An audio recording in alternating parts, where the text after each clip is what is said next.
नमस्कार दोस्तों, आप सभी का स्वागत है हमारे YouTube channel BCS basic physics में। आज का जो टॉपिक है वो कक्षा 11 का टॉपिक है एक्सेलरेशन, त्वरण क्या है। देखिए दोस्तों, ये किसी गतिशील जो वस्तु है उसकी स्थिति गतिशील हो सकती है, स्थिर अवस्था में हो सकती है। तो गति या स्थिति में परिवर्तन करने वाला जो कारक होता है वो एक्सेलरेशन होता है। यदि किसी पिंड के त्वरण में बदलाव हो रहा है, इसका मतलब उसकी स्थिति बदल रही है, उस पिंड का वेग बदल रहा है दोस्तों। तो हम जो एक्सेलरेशन है उसको हम किस तरीके से परिभाषित कर सकते हैं कि किसी पिंड के वेग में परिवर्तन की दर, किसी पिंड के वेग में परिवर्तन की जो दर है, परिवर्तन की दर त्वरण कहलाती है। त्वरण कहलाती है दोस्तों। वेग में जो परिवर्तन की दर है उसको हम एक्सेलरेशन कहते हैं। देखिए, यदि इसके लिए हम फॉर्मूला पुट करें, पहले तो हम बात करते हैं इसे ए से प्रदर्शित करते हैं। यह एक सदिश राशि होती है।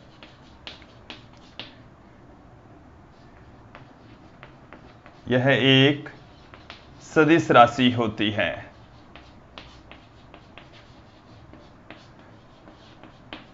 यह एक सदिश राशि होती है दोस्तों। तो इसका मतलब इसको आप ए वेक्टर से इसको प्रदर्शित कर देंगे। फिर हम बात करें कि जो त्वरण है वो धनात्मक, ऋणात्मक और शून्य हो सकता है। त्वरण धनात्मक हो सकता है, इसका मतलब है उसका वेग समय के साथ बढ़ रहा है। धनात्मक, ऋणात्मक होने का मतलब है कि जो पिंड है उसका वेग समय के सापेक्ष घट रहा है। और यदि किसी पिंड का त्वरण शून्य है, इसका मतलब है उसका वेग कांस्टेंट है, वेग में कोई परिवर्तन नहीं आ रहा है दोस्तों। तो ये हमारे पास में था एक्सेलरेशन से संबंधित कुछ महत्वपूर्ण बातें। और भी देखते हैं इससे संबंधित जो सूत्र है एक्सेलरेशन का क्या है। त्वरण का जो फॉर्मूला है दोस्तों वो है वेग में परिवर्तन बटा उस वेग परिवर्तन में लगा समय। तो देखिए दोस्तों, यहां से हम बात करेंगे कि जो एक्सेलरेशन है, त्वरण है, उसका मात्रक। त्वरण का मात्रक क्या हो जाएगा इस फॉर्मूले के अकॉर्डिंग। देखिए दोस्तों, जो वेग में परिवर्तन है तो वेग का मात्रक हो जाएगा।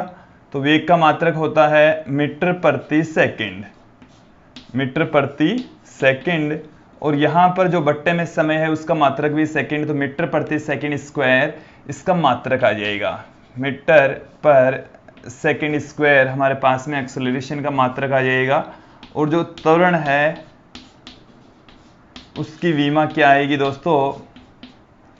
यहां से आप देख सकते हैं कि जो वेग है उसकी विमा है L1 t-1, समय है उसकी विमा है t1। तो फाइनली जो एक्सेलरेशन है, त्वरण है, उसकी विमा क्या निकल कर आएगी दोस्तों। देख लीजिए, समझ लीजिए, m0, m यहां पर है ही नहीं तो मैंने ये m0 कर दिया है दोस्तों। फिर देखिए दोस्तों, यहां से L1 टी की घात एक ऊपर जाएगी, एक पहले से ही पड़ी है तो टी की घात -2। ये हमारे पास में आ गया है एक्सेलरेशन का मान। इसके बाद में हम देखेंगे दोस्तों जो एक्सेलरेशन है उसके प्रकार, त्वरण के प्रकार।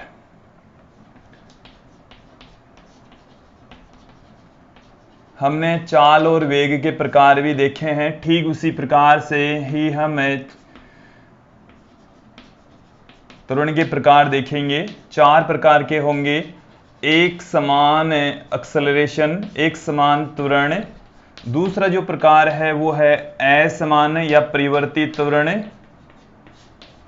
तीसरा जो प्रकार है देखिए दोस्तों वो है औसत त्वरण। और जो चौथा प्रकार है वो है तात्क्षणिक त्वरण। तात्क्षणिक त्वरण। देखिए, हम सर्वप्रथम डिफाइन करेंगे एक समान त्वरण को कि एक समान त्वरण क्या है। इसको हम यूनिफॉर्म एक्सेलरेशन भी कहते हैं। Uniform acceleration.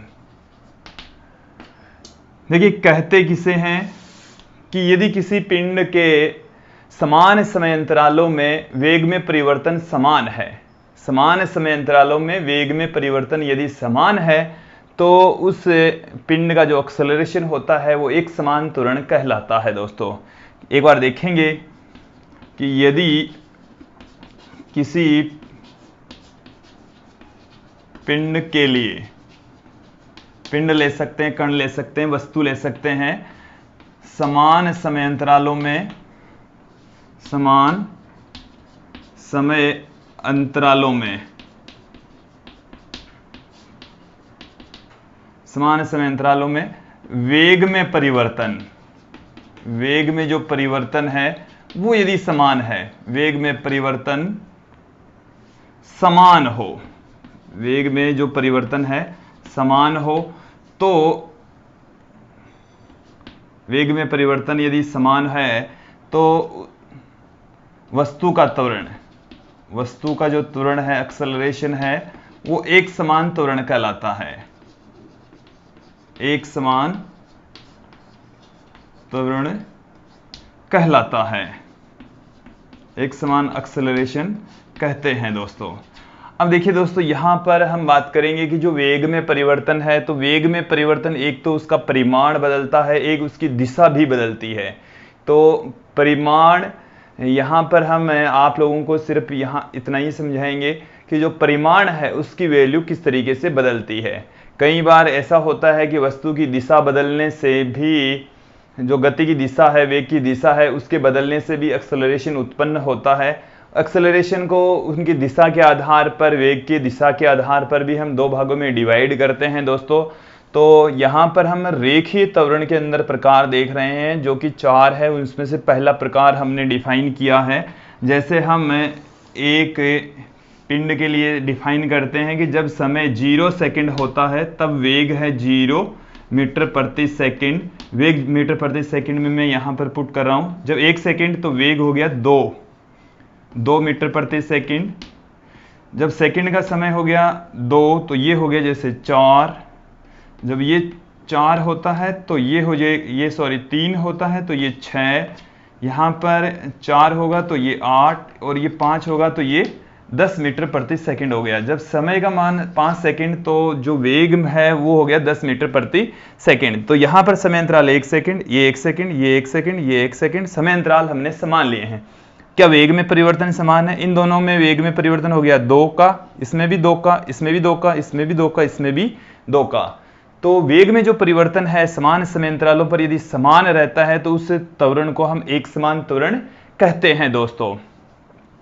मैं इसी में ही आप लोगों को समझा रहा हूं असमान त्वरण। दूसरा जो प्रकार है वो है असमान त्वरण, इसको हम कह देंगे नॉन यूनिफॉर्म एक्सेलरेशन।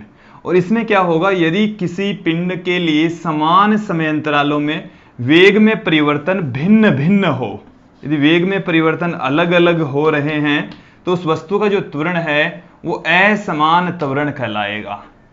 वस्तु का जो एक्सेलरेशन है वो असमान एक्सेलरेशन कहलाएगा। और इस कंडीशन में आप वेग को थोड़ा सा बदल दीजिए, जैसे मैंने यहाँ पर कुछ बदलाव कर दिए हैं दोस्तों, और यहाँ पर जो बदलाव है उसकी वजह से देखिए क्या बदलेगा। पहले 1 सेकंड में जो वेग है उसमें परिवर्तन 3, दूसरे 1 सेकंड में 1, चौथे 1 सेकंड में 1, पांचवें 1 सेकंड में 3, फिर 3, तो कभी 3, कभी 1, कभी 2, इस तरीके से जो वेग में परिवर्तन है वो समान समय अंतरालों में भिन्न भिन्न प्राप्त होता है, इसलिए उस एक्सेलरेशन को हम असमान त्वरण कहते हैं दोस्तों अब हम तीसरा पार्ट देखेंगे, औसत त्वरण।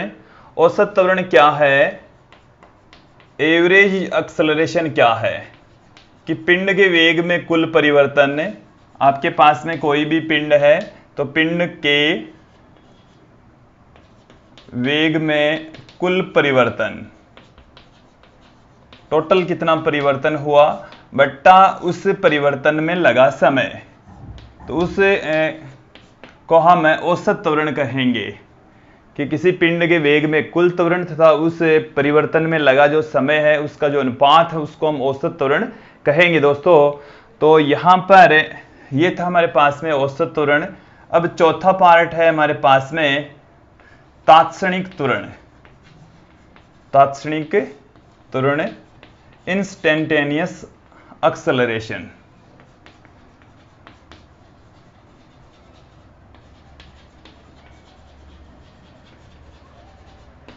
इंस्टेंटेनियस एक्सेलरेशन और कहते किसे हैं विद्यार्थियों? तो किसी क्षण विशेष पर पिंड का जो एक्सेलरेशन होता है, पिंड का जो त्वरण है, उसको ही हम तात्क्षणिक त्वरण कहेंगे दोस्तों। कि हम बहुत ही अल्प समय ले रहे हैं और उस अल्प समय में जो पिंड का जो एक्सेलरेशन होता है उसको हम तात्क्षणिक त्वरण कहेंगे दोस्तों। देखिए जो तात्क्षणिक त्वरण है उसको हम किस तरीके से परिभाषित करते हैं, तो हम जानते हैं हमारे पास में जो एक्सेलरेशन है उसका जो फॉर्मूला है उसको हम यहाँ पर परिभाषित करते हैं कि माना कोई पिंड है, माना किसी पिंड के लिए डेल्टा टी समय में उसके वेग में परिवर्तन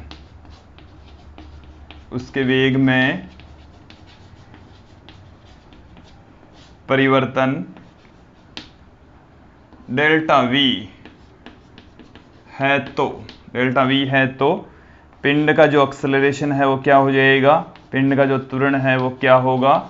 देखिए दोस्तों A बराबर हमारे पास में आ जाएगा delta V upon delta T। यदि हम यहाँ पर पहले कंसीडर कर लें, सदिश रूप में लिखा जाएगा तो A vector equal to delta V vector upon delta T के रूप में पुट कर सकते हैं। इसको इस तरीके से भी लिखा जा सकता है, वेग में परिवर्तन को V2 vector minus V1 vector upon T2 minus T1 से भी इसको पुट किया जा सकता है।